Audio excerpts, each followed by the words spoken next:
suis vraiment désolé de me présenter comme ça, mais il y a deux nouvelles RTX 4060 qui vont sortir, plus une nouvelle 4070, et je suis vraiment ému, quoi. Salut les geeks, j'espère que vous allez bien, mes émotions sont redescendues, on va parler des fameuses nouvelles cartes qui vont arriver sur le marché, et il y en aura 3 au total. Et vous allez voir, c'est du recyclage. Et en même temps, c'est tout à fait normal, on l'avait déjà vu dans le passé. Ce ne sont pas des rumeurs, ça a bien été confirmé par Nvidia, et en plus de ça, ça a été repéré dans les benches. Donc Nvidia nous confirme qu'on aurait une RTX 4070 avec un nouveau GPU, une 4060 Ti avec un nouveau GPU, et bien sûr la dernière, la 4060 de base avec un nouveau GPU. Donc pour les nouveaux GPU, c'est simple, c'est du recyclage. Et on l'avait déjà vu avec les 3000.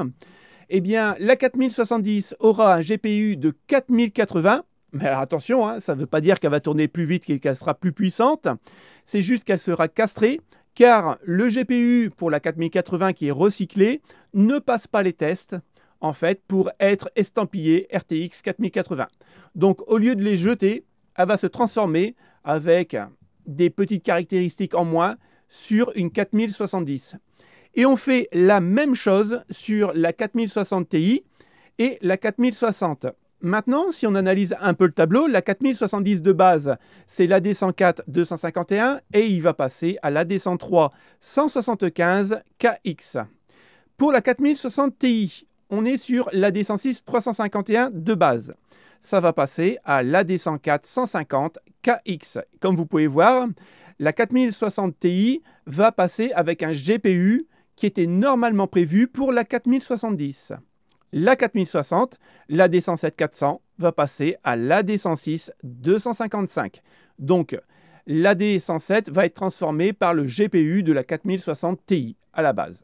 Dans très peu de temps, CPU-Z va être mis à jour sur les nouveaux tests de ces nouvelles cartes, voir un peu s'il y a une différence entre la carte de base et puis maintenant la carte de nouvelle génération, si je peux appeler ça comme ça. Mais attention, apparemment, ça ne serait pas sur le marché français, ni en Europe, ni aux USA, mais que pour le marché chinois, pour l'instant. Mais il s'est vu de temps en temps des cartes arriver sur le marché européen en catimini. Je ne sais pas si vraiment vous êtes interpellé par cette news, mais moi, ça me pose un léger problème, et je vais vous expliquer pourquoi. Tout simplement, c'est que quand Nvidia décide de recycler en fait les GPU qui ne fonctionnaient pas sur les cartes prévues, ça veut juste dire quoi? Que cette série, donc les RTX 4000, sont en fin de vie. Et vous allez voir que les RTX 4070, la production va commencer à baisser, et ainsi que les 4080, 4090 et 4060. Eh bien oui, Nvidia est en train de recréer une pénurie concernant les RTX 4060 Ti cette fois-ci. Je viens de vous l'expliquer dans la news précédente. Quand on recycle des anciens GPU qui ne fonctionnent pas sur les cartes prévues, eh bien Nvidia va commencer à baisser ses stocks pour écouler le maximum de RTX 4000, vu que les 5000 sont attendus normalement Noël, mais on pourrait être susceptible de les voir pour juillet, voire août. Maintenant, attention, pour la date de sortie, c'est vraiment que des rumeurs. Donc, la carte que vous retrouvez à 369 € pour une 8 Go en TI, aujourd'hui, elle repasse à 411 €. Et si on passait au nouveau modèle qui devrait sortir dans très peu de temps? Et pour le coup, on va parler de la RTX 5060, car on a des puissances et des performances susceptibles d'apparaître sur cette carte. Alors attention, hein, je vous rassure, ça reste encore que des rumeurs. Mais vous allez voir, ça va quand même dans le bon sens. Pour une fois, on peut applaudir, je pense. Donc, la GeForce RTX 5060 sera l'une des cartes les plus importantes de la prochaine génération de Nvidia.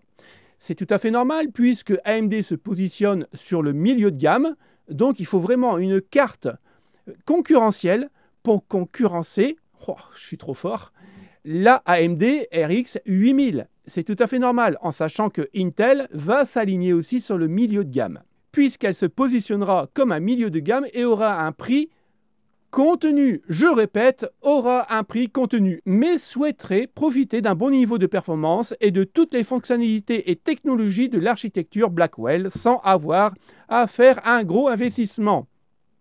Mais je comprends pas. Est-ce qu'on doit vraiment faire des gros investissements quand on achète du Nvidia? Je ne pense pas, non. Si on continue un peu dans les specs, la 5060 va utiliser l'architecture Blackwell, mais ça on était au courant.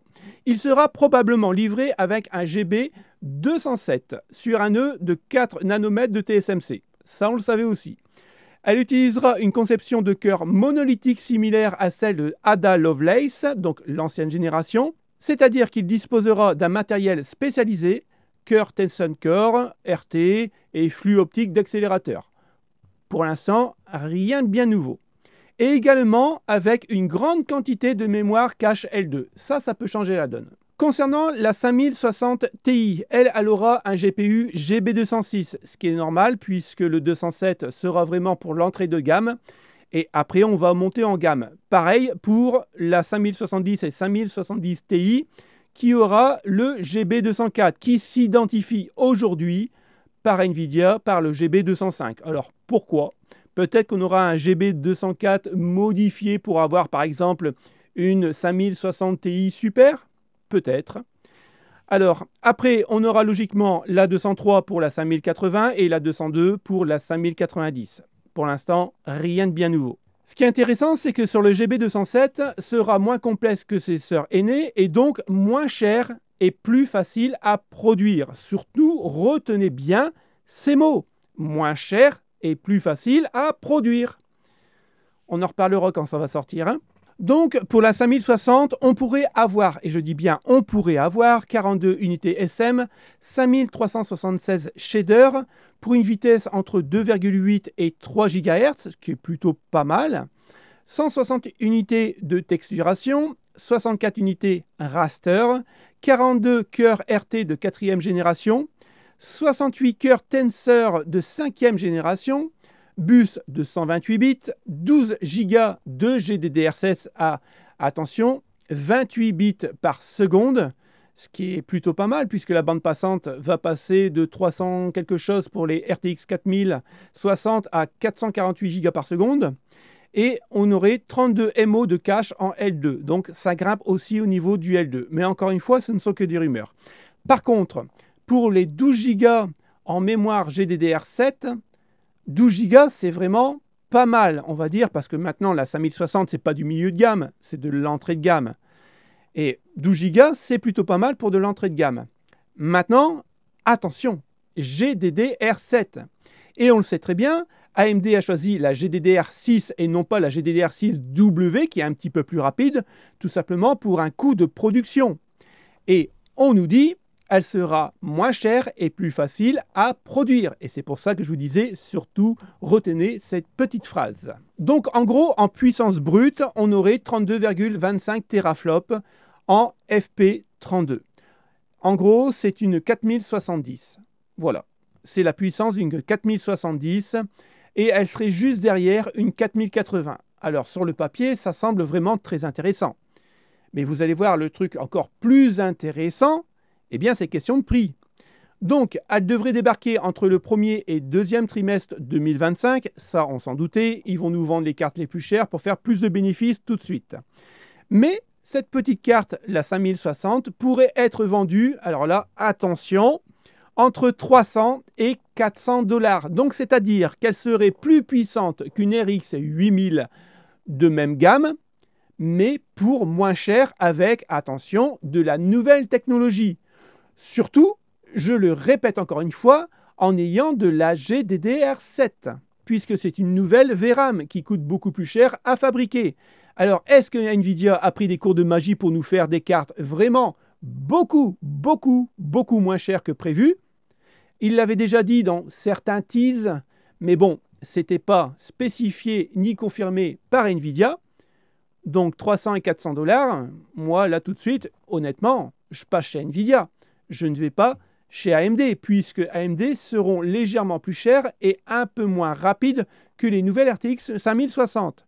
Mais encore une fois, ce ne sont que des rumeurs. Vous allez voir quand ça va arriver dans les bacs en France, ça va encore nous coûter un bras, puisque les Founder Edition seront peut-être entre 300 et 400 $, peut-être, mais les customs, on va en avoir pour 500 voire 600 $. Donc, espérons que ça soit maintenu dans cet ordre-là. On a peut-être une chance d'y échapper. Mais à mon avis, et vous le savez aussi, quand on achète du Nvidia, c'est toujours plus cher. De toute façon, ils ont le monopole. Pourquoi pas augmenter un peu les prix de la 5060. Autre news, si vous attendez que les 5000 sortent pour pouvoir acheter une RTX 4090 beaucoup moins chère, faites très attention. En ce moment, et c'est en ligne, quand vous l'achetez sur Internet, ça se vend sans GPU et sans mémoire. Donc on peut le voir ici, hein, c'est juste énorme. Regardez, le GPU est manquant et il y a pas mal de mémoire qui manque. Donc faites très attention. Après, ça ne m'étonne pas non plus. Ce sont des prix très attractifs. On peut les retrouver dans les 200 $. Alors, j'ai fouiné un peu sur Internet. J'en ai trouvé sur AliExpress. Bon, bien sûr, ce type de produit n'est pas livré à mon adresse. Mais regardez bien, une 4090 à 535,50 € pour une Founder édition. Honnêtement, c'est quand même assez alléchant, en sachant qu'aujourd'hui, la carte se vend dans les 1500 €, 1400 € d'occasion. Et la deuxième offre, 552,55 € pour une TUF Gaming. Donc là, effectivement, ça peut vraiment valoir le coup. Après, je pense qu'on va faire la gueule quand on la reçoit s'il n'y a pas de GPU ni de VRAM. Donc faites très attention à vous si vous recherchez une 4090 d'occasion. Je voulais revenir un peu sur les RX 8000, mais haut de gamme. Alors apparemment, quand vous regardez bien ici ce petit tableau, si j'arrive à l'afficher, voilà, on aurait bien en fait, vous voyez ici des séquences comme quoi la RX 8900 XTX était prévue à la base par AMD et au dernier moment, au niveau de la production, AMD aurait arrêté complètement de s'intéresser à cette carte. Pourquoi ? Je pense qu'on ne le saura jamais. Ou alors, on pourrait peut-être avoir quelques exemplaires, par exemple, pour fêter quelque chose de chez AMD, ou alors un partenariat avec un gros jeu vidéo qui devrait sortir. Peut-être que ça pourrait arriver, mais pour l'instant, elle est abandonnée. Une chose qui me semble un peu incohérent avec l'actualité hardware qu'on voit depuis plusieurs mois maintenant, puisque tout ce qui va être PC, console et ainsi de suite, ça continue à augmenter, surtout au niveau des SSD. Eh bien là, les prix des smartphones pourraient, alors encore une fois, pourraient baisser en 2025 grâce à TSMC, qui optimise encore une fois sa gravure en 5 nanomètres, donc elle coûtera beaucoup moins cher à produire, et on pourrait être susceptible d'avoir des téléphones portables un peu moins cher que l'on connaît actuellement. Mais encore une fois, c'est quand même assez incohérent par rapport au marché du hardware PC. Je voulais faire une petite parenthèse aussi sur le jeu XDefiant, puisqu'ils ont fait des tests cette semaine et ils ont réglé les plus gros problèmes qu'ils avaient sur les serveurs. Donc ça y est, c'est fait. Il reste encore quelques petits problèmes, mais ils disent que c'est vraiment basique et ça va être réglé en fin de semaine. Mais le jeu sera prêt à être lancé. Donc ce jeu devrait être lancé mi-mai de cette année, parce que ça fait depuis 2021 qu'on attend ce jeu. Et apparemment, ça serait une bombe. Alors ça serait un jeu gratuit. Il y aurait quelques achats à faire en ligne, mais si jamais vous voulez mettre des skins d'armes ou alors des skins sur votre personnage. Mais le patron d'Ubisoft nous rassure en nous disant, si on veut vraiment évoluer dans le jeu, on n'aura pas besoin d'acheter quoi que ce soit. Ça se fera naturellement en fonction de votre progression. Maintenant, une chose importante, c'est qu'on fera une petite synthèse quand le jeu sortira et on verra si les gens restent encore une fois sur Call of Duty ou alors ils débarqueront tous sur XDefiant, puisque de toute façon, c'est exactement les mêmes mécaniques que Call of Duty. Donc, à mon avis, ça va faire un gros boom quand ça va sortir. En tout cas, j'essaierai de me prendre quelques heures pendant la nuit pour pouvoir y jouer.